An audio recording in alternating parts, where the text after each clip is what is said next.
Démolition à Kapororaï, on vous l'annonçait, l'opération se poursuit de plus belle. 21 ans après le premier acte, les habitants de ce quartier de la commune de Ratoma ont observé impuissants leurs maisons chuter. À nouveau, ce lundi, la destruction des bâtiments se sont déroulées sous la supervision des autorités de l'habitat et des forces de l'ordre. Colère, indignation et larmes ont caractérisé la scène. Les agents se sont parfois servis de gaz lacrymogène pour disperser des jeunes qui tentaient de s'opposer aux machines. C'est un reportage grand format signé Abdoulaye Sadio Diallo et Lamine Silla. Ces deux élèves n'ont pas pu achever leur cours. Leurs parents sont partis les chercher dans la précipitation pour plier bagages avant la démolition de leur unique maison. Dans le voisinage, des bâtiments tombent depuis 9 heures. Le regard et le corps impuissants, ces occupants ne peuvent que constater les dégâts. Voyez comment nos mamans sont en train de transporter des bagages. Des gens comme si c'est des sous-guinéens, comme si on était en Syrie ou au Yémen. Tout cela est provoqué par un régime. Personne n'est plus fort dans un pays, plus le président de la République. Comment le général Baldé peut débarquer ici avec le ministre Ibrahima Kourouma pour saccager nos maisons en violation des articles de la Constitution, en violation du Code civil et foncier. Si les gens résistent, on va dire que c'est une rébellion, c'est un soulèvement contre l'État, alors que c'est l'État qui crée toutes les conditions pour qu'il y ait des affrontements dans ce pays.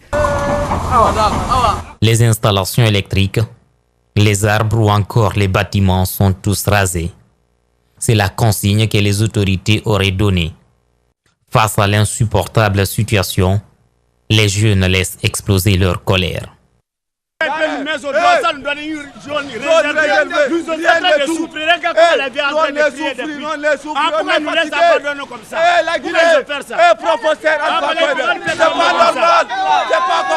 Vers midi, la situation dégénère. Forces de l'ordre et jeunes se lancent des gaz lacrymogènes et des pierres. Quelques minutes d'échauffourée, puis c'est le moment des interpellations, mais rien n'interrompt le travail du bulldozer. Dans cette affaire, chaque récit est pathétique. Cette jeune dame habite Kapororaï depuis sa naissance. Désœuvrée, aujourd'hui elle n'a pas où aller. Ils sont venus, ils n'ont même pas averti, ils n'ont même pas amené des documents, des mandats pour nous dire que vous avez un délai pour sortir. Qu'est-ce que vous voulez qu'on dise maintenant aujourd'hui? Voici, nous n'avons même pas vu le chef de quartier, il n'est pas venu. C'est récemment, avant-hier, qu'il est parti, par exemple, à la mosquée, dire au chef qu'ils viendront le lundi saccager les maisons. Il y a, moi, ma grand-mère, elle est là, elle est aveugle. Où voulez-vous qu'on aille avec cette vieille, avec nos bagages? Où voulez-vous qu'on aille? Ces larmes ne pourront rien changer.